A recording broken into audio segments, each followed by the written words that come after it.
कभी सोचा है कि ये जो मशीन हमारे हाथ में या डेस्क पर रखी है, वो एक ही वक्त में इतनी जीनियस और कह सकते हैं इतनी नासमझ कैसे हो सकती है? तो आज हम इसी दिलचस्प पहेली को सुलझाने वाले हैं। हम देखेंगे कि कंप्यूटर की असल ताकत क्या है और साथ ही उसकी वो कौन सी चौंकाने वाली कमजोरियां हैं, वो चीजें जो हमारी दुनिया को हर रोज एक नया रूप दे रही हैं। तो इस पूरी बात को समझने के लिए हम इसे 4 हिस्सों में देखेंगे। पहले बात करेंगे उसकी जबरदस्त पावर की, फिर देखेंगे कि आखिर वो क्या है जो वो कर ही नहीं सकता, और आखिर में इस पूरी कहानी में इंसान कहाँ खड़ा है। तो चलिए शुरू करते हैं। आखिर वो क्या चीजें हैं जो एक साधारण मशीन को एक सुपर मशीन बना देती हैं? देखिए, किसी भी कंप्यूटर की जो सारी ताकत है ना, वो असल में 3 चीजों पर टिकी है: स्पीड, एक्यूरेसी और स्टोरेज। और जब ये तीनों चीजें मिलती हैं तो कुछ ऐसा बनता है जो इंसानी सोच से भी परे हैं। तो चलिए एक एक करके इन पर नजर डालते हैं। सबसे पहली चीज स्पीड, मतलब रफ्तार। जरा सोचिए, कोई ऐसा मुश्किल हिसाब किताब जिसे सुलझाने में एक इंसान की शायद पूरी जिंदगी निकल जाए, कंप्यूटर उसे पलक झपकते ही कर सकता है। यह सिर्फ तेज होना नहीं है, ये तो कुछ और ही लेवल की बात है।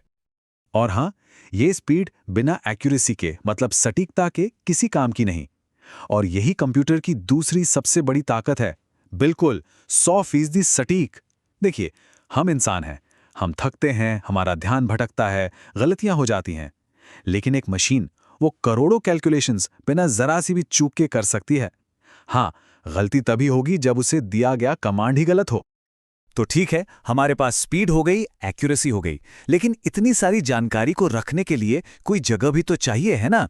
और यहीं पर आती है कंप्यूटर की तीसरी सुपर पावर, उसकी जबरदस्त स्टोरेज कैपेसिटी, या कहें तो डिजिटल मेमोरी। अब कंप्यूटर की जो मेमोरी है वो कई तरह की होती है। हार्ड ड्राइव और एसएसडी को समझिए एक बड़ी सी लाइब्रेरी की तरह, जहां सारी किताबें हमेशा के लिए रखी हैं। और दूसरी तरफ है रैम, यानी रैंडम एक्सेस मेमोरी। ये उसकी शॉर्ट टर्म मेमोरी है, जैसे हमारे दिमाग में वो बातें जो हम अभी अभी सोच रहे हैं। और इन दोनों में एक बहुत ही मजेदार फर्क है। ये जो रैम है ना, यानी वर्किंग मेमोरी, ये बिजली जाते ही सब कुछ भूल जाती है, बिल्कुल वैसे ही जैसे कोई ख्याल दिमाग में आया और चला गया। लेकिन हार्ड ड्राइव वो एक डायरी की तरह है, एक बार जो लिख दिया वो हमेशा के लिए वहां मौजूद है, चाहे पावर हो या ना हो। तो स्पीड, एक्यूरेसी, स्टोरेज, ये सब मिलकर कंप्यूटर को एक कमाल का टूल तो बना देते हैं, लेकिन ये कहानी का सिर्फ एक पहलू है। असल कहानी में तो अब एक ट्विस्ट आने वाला है। और यहीं पर वो सवाल उठता है जो पूरी तस्वीर ही बदल देता है। इतनी सारी ताकत के बाद भी आखिर वो क्या है जो एक कंप्यूटर कभी कभी भी नहीं कर सकता?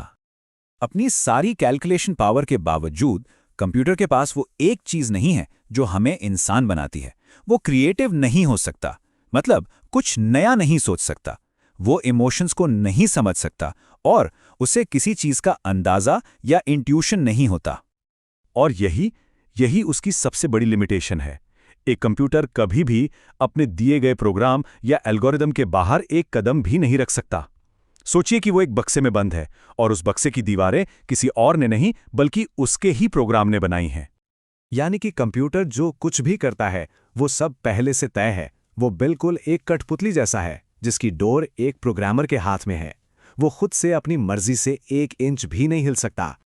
इसका सीधा सा मतलब है कि वो दिए गए ऑर्डर को तो परफेक्ट तरीके से फॉलो करेगा, लेकिन अगर कोई नई सिचुएशन आ जाए जिसके बारे में उसे बताया नहीं गया, तो वो बिल्कुल ब्लैंक हो जाएगा। जैसे हम कंप्यूटर को चेस खेलना तो सिखा सकते हैं, लेकिन उसे ये नहीं समझा सकते कि कोई जोक फनी क्यों होता है। तो अगर कंप्यूटर इतने पावरफुल होकर भी इतने लिमिटेड हैं, तो फिर इस पूरी इक्वेशन में हम इंसान कहाँ आते हैं? और यहीं से शुरू होती है इंसान और मशीन की पार्टनरशिप की कहानी।